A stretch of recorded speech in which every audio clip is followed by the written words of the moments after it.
Hello guys, good morning. इस video में हम आपके दो कमेंट लेने वाले हैं। तो वीडियो को डिसलाइक करने से पहले आप वीडियो को पूरा ज़रूर देख लीजिएगा। उसके बाद अगर आपको लगता है कि ये वीडियो आपको डिसलाइक करना है तो बिल्कुल आप शौक से करिएगा।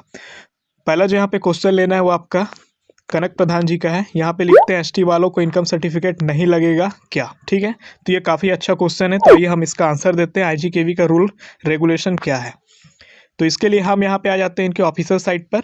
ठीक है, आपको यहाँ पे और नीचे आना है। यहाँ पे जो आपका दिशा निर्देश दिया है इसको आपको क्लिक करना है। तो हम इसको क्लिक करते हैं। यहाँ पे देखिए आपका दिशा निर्देश ओपन हो गया। आपको यहाँ पे कुछ नहीं करना है, थोड़ा और नीचे आना है। यहाँ पे जो दस्तावेज का नाम है इस पर आपको रुकना है। देखिए अच्छे से समझिएगा, 10वीं मार्कशीट, 12वीं मार्कशीट, स्थायी जाति प्रमाण पत्र। ठीक है, यहाँ तक तो सही है। आगे लिखता है अन्य पिछड़ा वर्ग हेतु आय प्रमाण पत्र। अन्य पिछड़ा वर्ग मतलब ओबीसी हेतु, ओनली ओबीसी हेतु। क्लियर है? ओबीसी यहाँ पे लिखा है, अदर किसी के लिए यहाँ पे मेंशन नहीं किया है कि आपको और किसी एसटी को, एससी को, जनरल को, किसी को नहीं देना है। केवल और केवल जो आपका आय प्रमाण पत्र यानी कि इनकम सर्टिफिकेट लगना है, अन्य पिछड़ा वर्ग के लिए ही लगना है। यहाँ पे कंडीशन क्यों है ऐसा मैं आपको बता रहा हूँ। जनरल से मैं खुद बिलोंग करता हूँ तो मैं जनरल वाले का गम जानता हूँ। उनको किसी भी प्रकार कोई फीस में रियायत नहीं, सीट में रियायत नहीं। ठीक है, दूसरी बात करें एसटी एससी के लिए तो इनका यहाँ पे क्या है कि उनको पहले से ही मतलब हर चीज़ मिलना है, तो उनको कोई टेंशन नहीं लेना है। उनके लिए सब सही है, सब ओके है। बात फंसता है यहाँ पे ओबीसी का। ओबीसी का यहाँ पे इनकम सर्टिफिकेट इसलिए लगता है क्योंकि यहाँ पे इनको 50-50 मौका दिया गया है। अगर आपका इनकम कम है तब आपका एडमिशन का फीस आपका कम लिया जाएगा, इसी के लिए यहाँ पे इनकम सर्टिफिकेट मांगा जाता है। तो यहाँ पे आपको क्लियर हो गया होगा कि आय प्रमाण पत्र किनको देना है और किस स्थिति में देना है। अब बात करते हैं हमारे नेक्स्ट कमेंट के बारे में। तो इनका स्क्रीनशॉट दिखाने से पहले मैं आपको बता दूं कि हमने इनसे परमिशन लिया हुआ है। देखिए इन्होंने लिखा है, सर एक क्वेश्चन था कि आईजीकेवी में एडमिशन में क्या ओनली 12वीं का टीसी ही लगेगा या चलेगा? ठीक है, ये आपका जानी का होगा। ठीक है, क्योंकि एक न्यूज़पेपर बहुत पहले, नाम तो इन्होंने नहीं बताया किस न्यूज़पेपर का इन्होंने बात किया है। ठीक है, उसके बाद लिखते हैं यहाँ पे, और एग्री टाइम वाले सर भी वीडियो बनाए थे इस पर बट वो उसे प्राइवेट कर दिए। इसके बाद इन्होंने कहा है आगे, एक और की फर्स्ट ईयर कर रहे हैं वो भी पीएटी डाले हैं तो उनका कॉलेज का टीसी निकलेगा तो वो मान्य होगा? ये इन्होंने पूछा है। तो सर ने आपको टीसी के लिए बताया भी था बट उन्होंने फिर एक और वीडियो ला करके उन्होंने बताया कि ये जो ऐसा जो नियम कानून है ऐसा कुछ है नहीं। ठीक है, तो उसमें उन्होंने पूरा क्लियर भी किया था और उसमें उन्होंने ये भी बताया था कि उनका जो ये वीडियो आ रहा है इसके कारण पुराना जो वीडियो था उसमें बहुत सारे डाउट आ रहे हैं, तो उस वीडियो को उन्होंने क्या किया था, प्राइवेट किया था। तो इसमें कोई दिक्कत की बात नहीं, सर ने आपको अच्छे से समझा दिया है। बट फिर भी आपका डाउट आ रहा है तो मैं आपको डायरेक्ट आईजीकेवी के रूल रेगुलेशन की तरफ ले चलता हूँ। इसके लिए आपको आना इनके ऑफिशियल साइट पर। ठीक है, यहाँ पे आप आएंगे, यहाँ पे आप प्रवेश नियम को डाउनलोड करेंगे। देखिए यहाँ पे लिखा हुआ है इंदिरा गांधी कृषि विश्वविद्यालय स्नातक पाठ्यक्रम में प्रवेश नियम, इसको आपको डाउनलोड करना है। मैंने 4 पूरे जितने भी यहाँ पे इन्होंने अपडेट करके रिवाइज करके जो भी शेड्यूल दिया है, जो भी रूल रेगुलेशन किए हैं, उन सबको मैंने बारीकी से चेक किया। उसके बाद मैं आपको बता रहा हूँ कि इसका निचोड़ क्या निकला। तो ये हम आ गए प्रवेश नियम पे। ठीक है, जो 2020 के लिए है। आइए अब हम अंदर चलते हैं। ये आपका 8 अगस्त 2020 को ये वेरीफाइड किया गया है, मतलब यहाँ पे साइन हुआ है सर का। देखिए यहाँ पे लिखता है स्नातक पाठ्यक्रम में प्रवेश लेने हेतु न्यूनतम पात्रता एवं अर्हता नियम अनुसार है।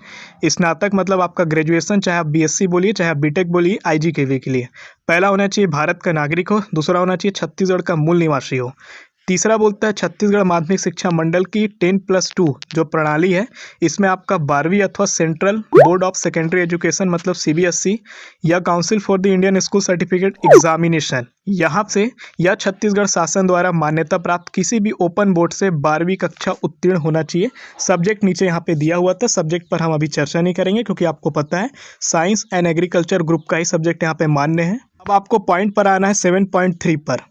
देखिए लिखता है इस वर्ग में आरक्षण का लाभ हेतु कृषक हेतु उन पुत्र पुत्रियों को प्राप्त होगा जिन्होंने प्राथमिक यानी कि 5वीं, 8वीं, 10वीं या फिर 12वीं कोई भी 2 क्लास, ठीक है, ग्रामीण क्षेत्र की शाला से नियमित छात्र के रूप में उत्तीर्ण की हो। यह नियम स्वाध्यायी छात्रों के लिए भी समान रूप से लागू होगा। मतलब आप या तो प्राइवेट पढ़े हैं या फिर आप रेगुलर पढ़े हैं, कोई भी 2 क्लास अगर आपने ग्रामीण स्कूल से पढ़ा है तभी आपका कृषक सर्टिफिकेट मान्य होगा, नहीं तो आप बनवा भी लेंगे लेकिन वो आपका इनकरेक्ट हो जाएगा, जैसा कि बहुत लोगों का हुआ है।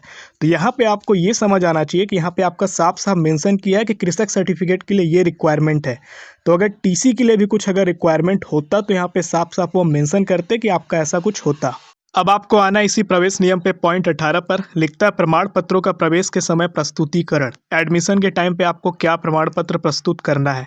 लिखता है मेरिट सूचियों के आधार पर विश्वविद्यालय स्तर पर काउंसलिंग के माध्यम से आवेदकों को अस्थायी प्रवेश प्रदान किया जाएगा। प्रवेश के लिए आवेदक को पाठ्यक्रम से संबंधित प्रवेश नियमों में उल्लेखित योग्यता अर्हता शर्तों को पूरा करना होगा। आवेदक को उसके आवेदन पत्रों में उल्लेखित विवरणों की पुष्टि हेतु आवश्यक मूल प्रमाण पत्र काउंसलिंग के समय निर्धारित प्रारूप में प्रस्तुत करने होंगे। 10वीं की अंक सूची, 12वीं की अंक सूची, छत्तीसगढ़ के मूल निवास प्रमाण पत्र एवं स्थायी जाति प्रमाण पत्र। प्रमाण पत्रों के निर्धारित प्रारूप इस नियम पुस्तिका में दिए गए हैं। तो नीचे आपका प्रारूप दिया है, लेकिन यहाँ पे टीसी के लिए कहीं पे नहीं कहा है कि आपका फर्स्ट ईयर का, सेकेंड ईयर का, या फिर आप किसी डिप्लोमा कोर्स को कर रहे हैं या कोई भी अगर आप कोर्स कर रहे हैं तो वहाँ का टीसी यहाँ पे मान्य नहीं होगा। यहाँ पे आपका केवल आपके पास 12th का डिग्री होना चाहिए जिसमें आप पास आउट होंगे। यहाँ पे इन्होंने साफ कहा है 10वीं का मार्कशीट आपके पास होना चाहिए, छत्तीसगढ़ का मूल निवास प्रमाण पत्र आपके पास होना चाहिए।